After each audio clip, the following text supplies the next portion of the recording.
Osiam to Siaya, Yehus Quisai, Chicha Siam, please discupsit a quam cha, Tilitis off tis well, equals haquilisit, to sit eowis, ye seolachweth, she filmits lamb cum stam. Greetings to the world from Camp Cloud. For immediate release, Camp Cloud will not be evicted. We are the Coast Salish and unceded other tribal groups of so-called British Columbia, and people from all 4 directions, exercising our rights, guided by we, the Coast Salish. In our responsibilities, in our response, and in our reactions to the 72-hour eviction notice from the 4th Order of Government, the City of Burnaby, issued on July 18th, we call for mutual respect of our Coast Salish laws.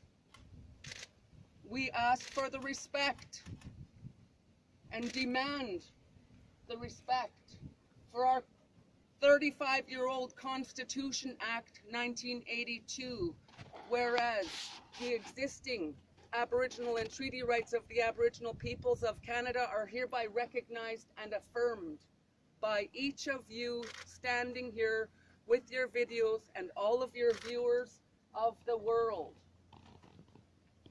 This act of reconciliation only comes because there is no other way to bring ourselves back to our own lands.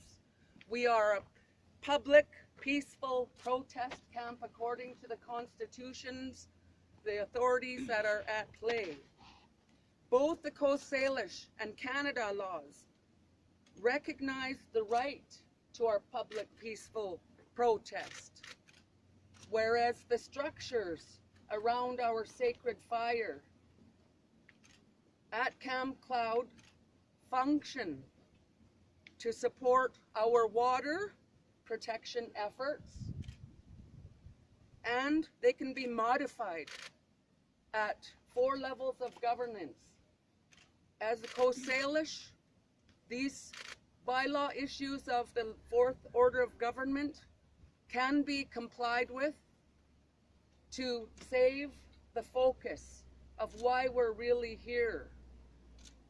In the media, we've had all kinds of people saying all kinds of things once they come and gather a story that we might have homeless people here, or we might have sexual addicts here, or we might have people that are, you know, nasty and dirty, but we're actually water protectors, land defenders, we are educators, we are surveyors of Camp Cloud Kinder Morgan surveillance to issue to the world that bitumen causes cancer, and all the health issues related to bitumen cause health ailments that is far exceeding the amount of money that any corporation, including Canada, could make. The sacred fire at Camp Cloud is as old as our nations. Since before contact, we have had sacred fires lit. This one has been ignited after more than 150 years of genocide. As sworn in my affidavit, I am Quetzalcoatl. March 14, 2018, I requested of the BC Supreme Court Judge Affleck that extinguishing or moving our sacred fire is equivalent and of the worst violations of its own laws and of the Coast Salish laws. We, people from all four directions of the globe, have rights to express opposition to further genocide of our waters and our lands. We are looking at the expansion project and of the imminent possibility of a drill going through this mountain that could cause an earthquake and further damage.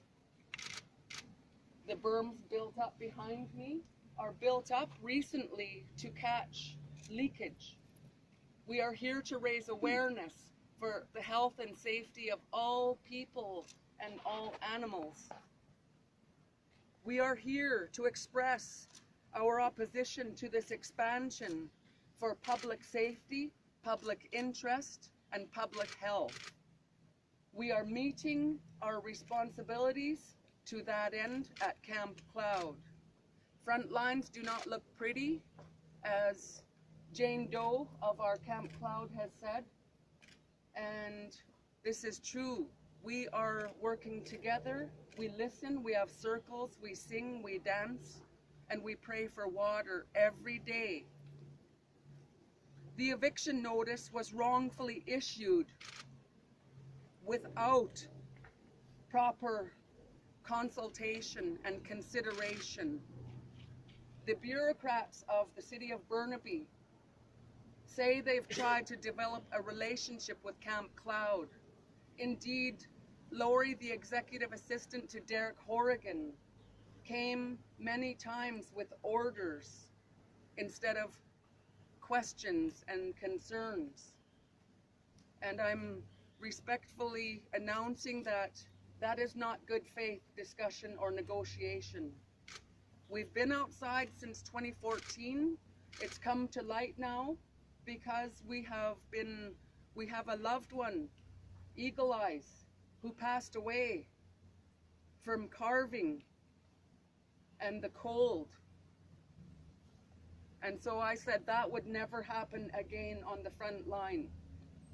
That I am ordering safe places for our women and our children to start with, and our two-spirited.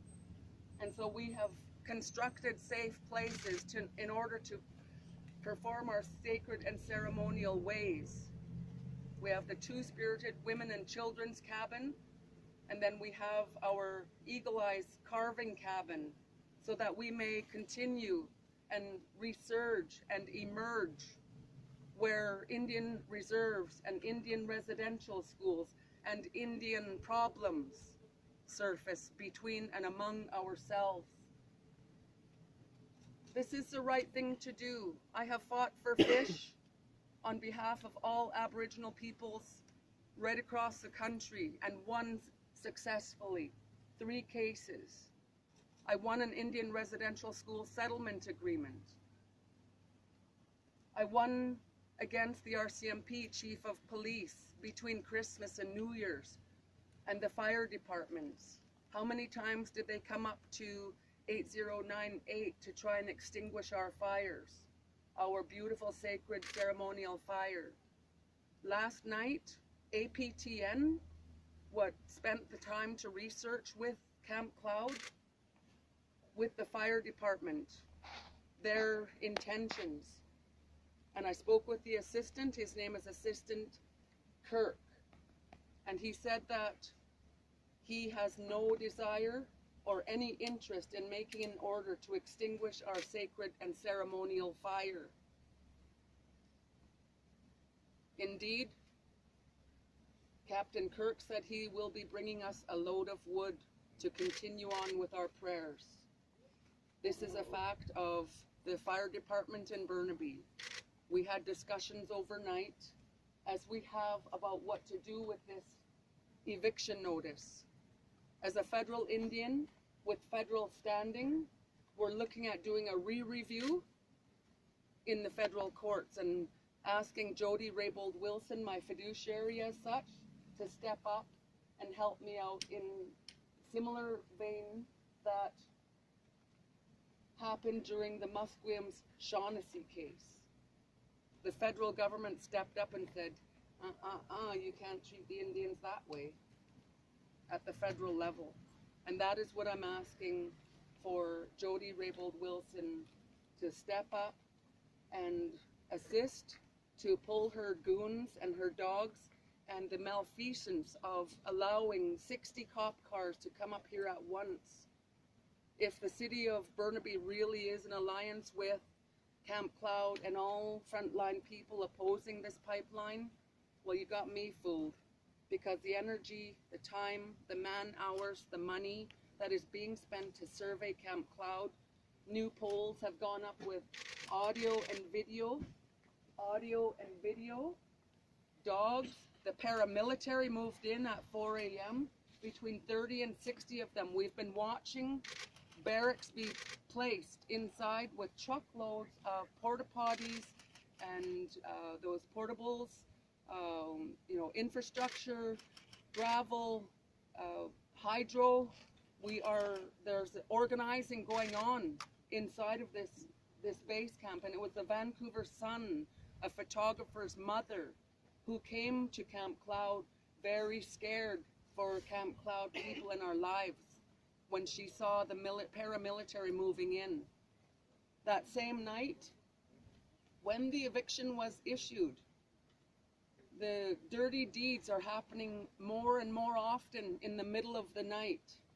And so the city of Burnaby, Lambert Chew, and one other phoned the RCMP, breaching the injunction. The RCMP, I have asked and requested through my affidavit to stay away from Camp Cloud because we are a peaceful public protest camp according to all of our authorities at our disposal.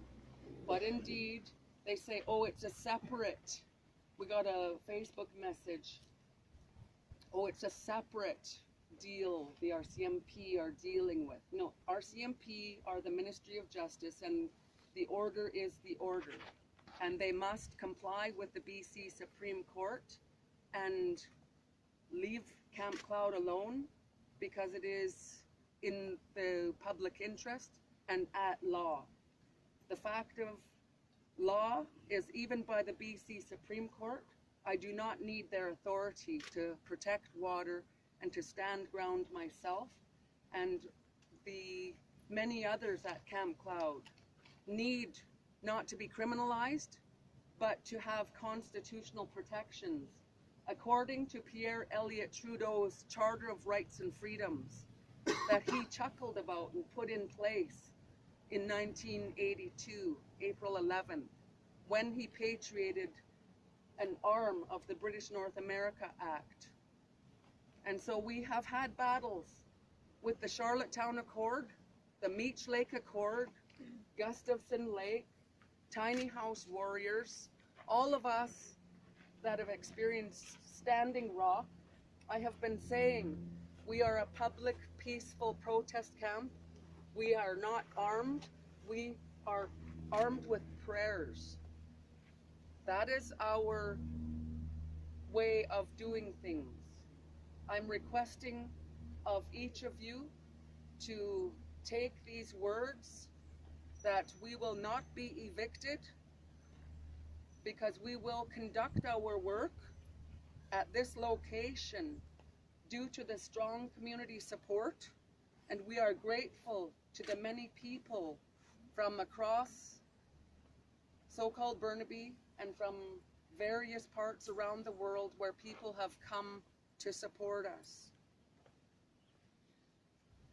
Ilana Bootwell says,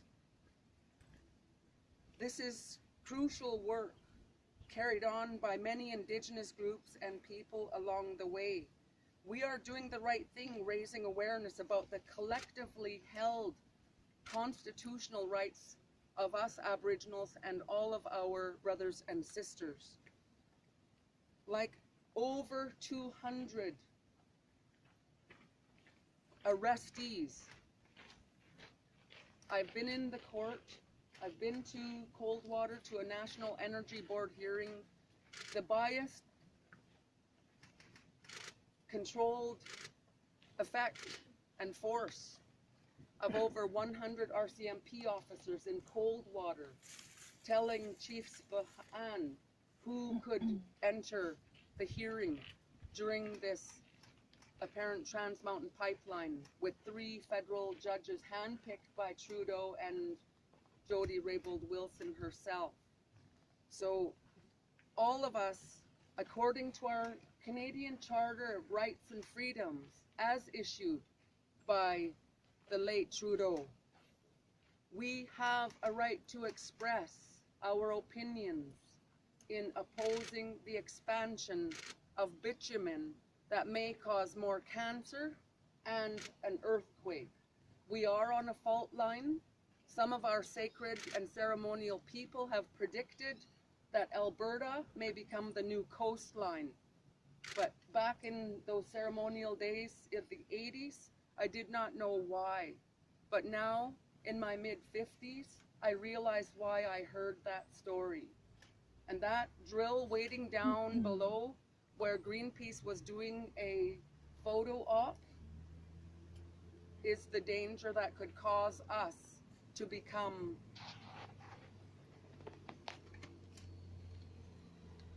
obsolete as a so-called beautiful British Columbia. It is no word of a lie that climate change is melting the Arctic ice and the waters will rise. And if we keep poking holes along the fault line as if our mother's mother is not alive, then we are the fools for not standing up to express the true facts in our territories, the unceded and occupied territories. We have a right through the Charter of Freedoms, Section 2. Everyone has the freedom of conscience and religion, of thought, belief, opinion, expression, press, peaceful assembly, and association, along, inside, and around the structures that we need to do that. Every other occupied, BC occupied, Canada occupied, all the frontline people raising awareness have been uprooted and uplifted and told to go home.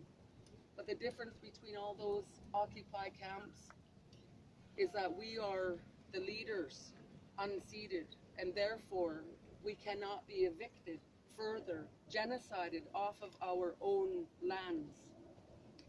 This shall come to pass, and we will be able to regroup and focus our energies and attention on the imminence of our own demise.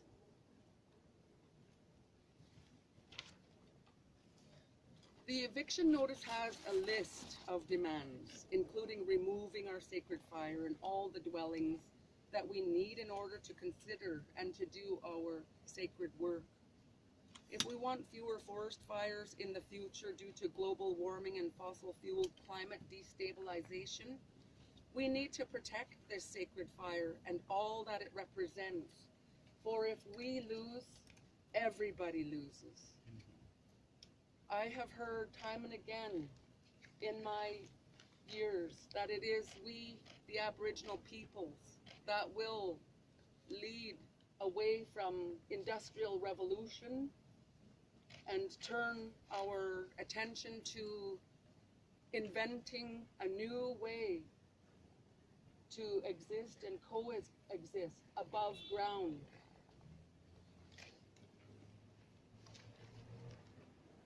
Camp Cloud needs the safety like anybody.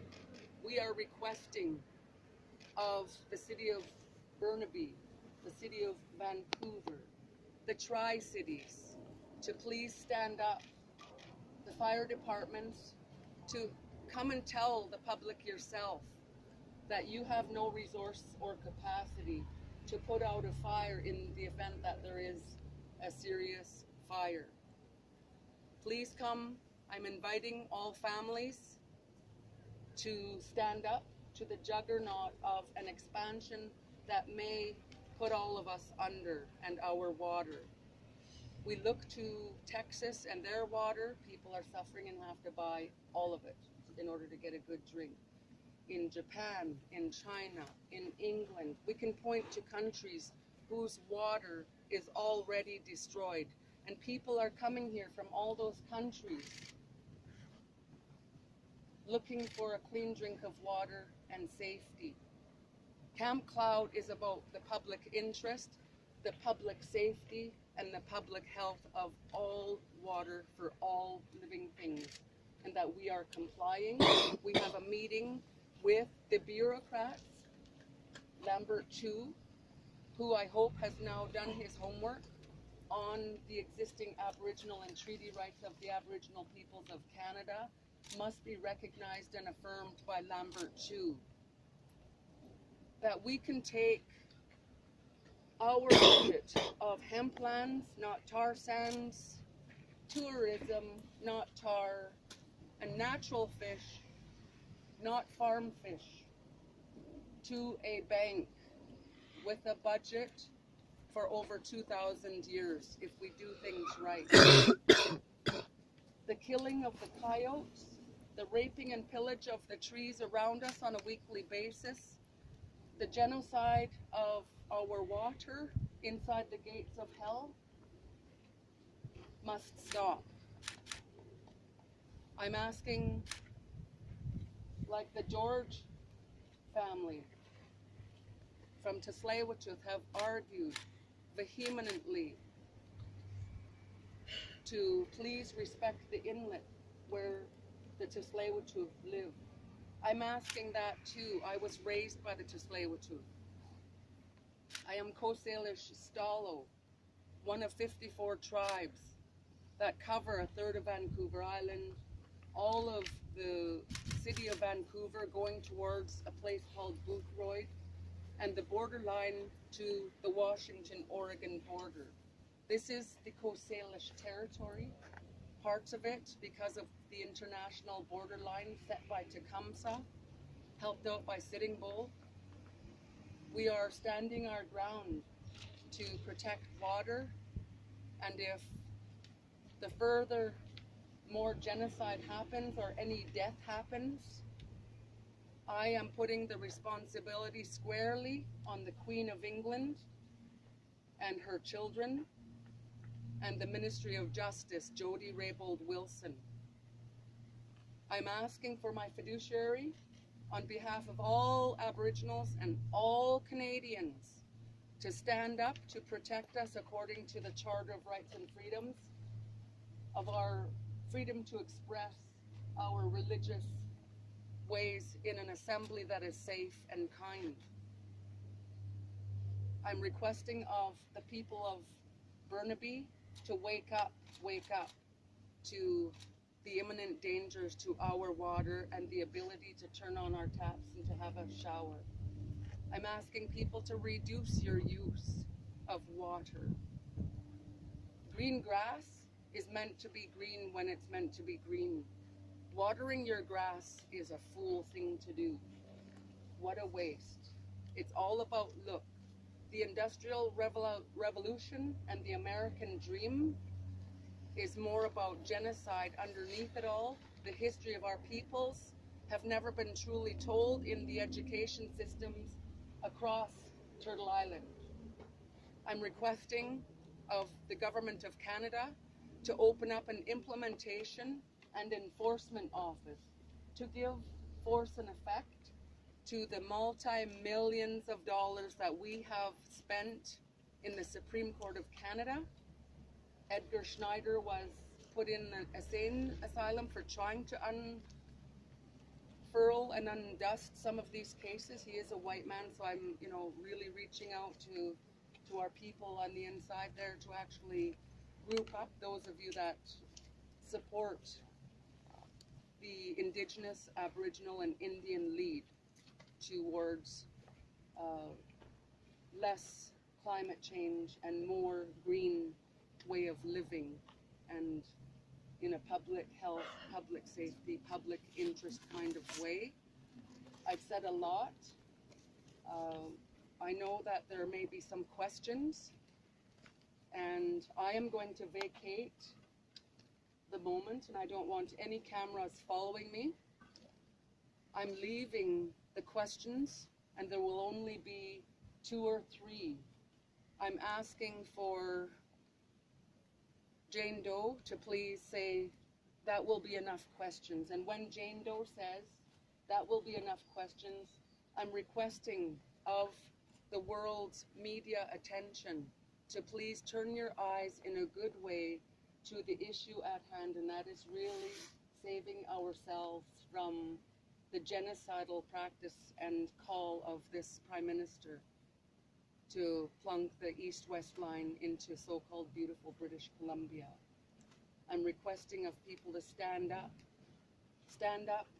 along the lines, be seen and heard, enjoying the public peaceful places that we have left.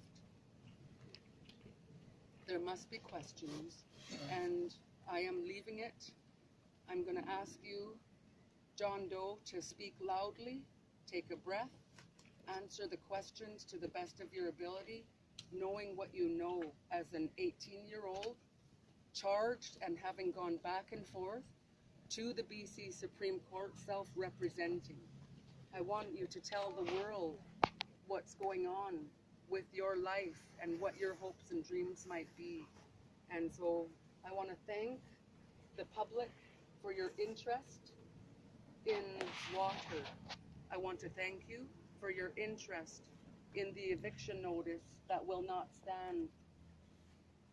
I want you to know that you're welcome anytime to come back and see what happens to us in the next 24 to 48 hours, because their sneak attacks, Above the Law Part 2 was a film done on how the RCMP are to treat so-called Indians on the front line.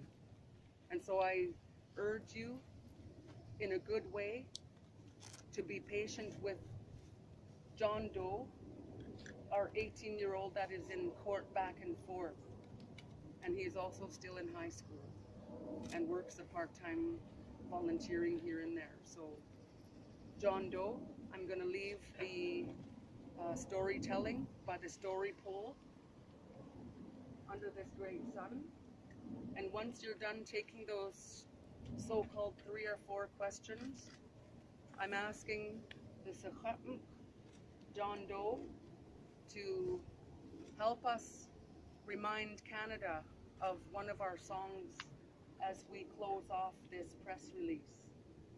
I acknowledge each and every one of you as press, whether you are Camp Cloud or wherever you're from. And I thank you for your time, the value, and the interest that you take in water and the story of what's going on inside those gates of hell. I give thanks to our elders at camp. I give thanks to the youth that support and manage and control with me all the things that we need to do to stay safe.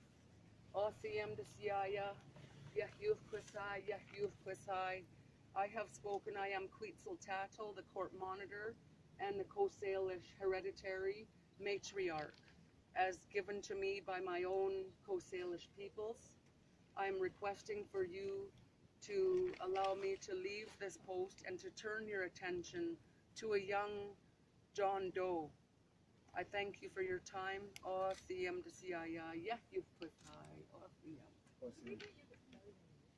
Yes, I can spell my Coast Salish and tribal name for you. I am Quetzalcoatl Stalo Coast Salish unceded. K-W-I-T-S-E-L.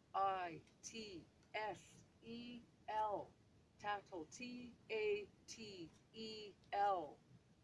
And I am unceded, and you're on my land.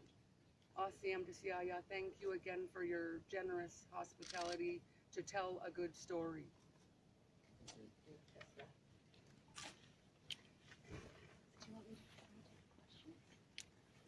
Yeah. John, I wanted to ask, when officials come to enforce this eviction notice, what exactly are the plans? What will you guys be doing? We're going to be praying almost 24 hours. We're not planning to budge. It's going to be peaceful. This camp is here to stay until Kinder Morgan is off the line. Did she mention that there are some plans for a meeting with the bureaucrats, with some officials. When will that be, and what's the plan for that? Can you repeat that, please? She was mentioning that there's a plan for a meeting with officials. Do you know what the details are around that? The meeting with officials is about the safety standards of Camp Cloud and how we could come up to meet the city's bylaws. We're not going to put out the fire, and we are planning to make the neighborhood more safe and clean environment for everyone all around. How will you be doing that?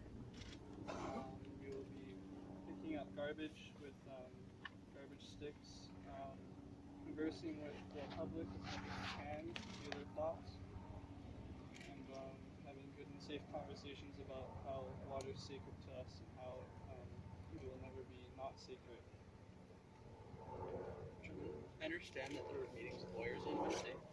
Can you help me understand what the plan is with lawyers, who's representing you? Because there's probably going to be a legal battle. No one's representing me. I'm representing myself in the courts. Sorry, Camp Cloud. No one's representing Camp Cloud.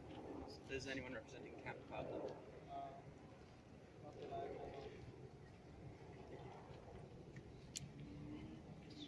There's an issue with the power lines. I guess the city was trying to access that. Can you tell us what happened?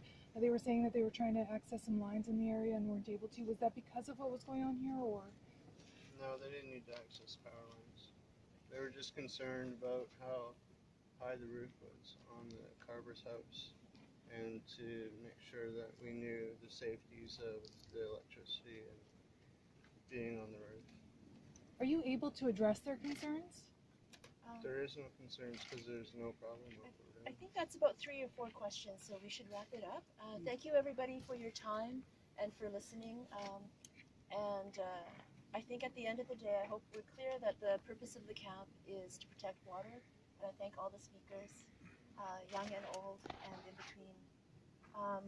And I think we have a song to close. Wake up, wake up, wake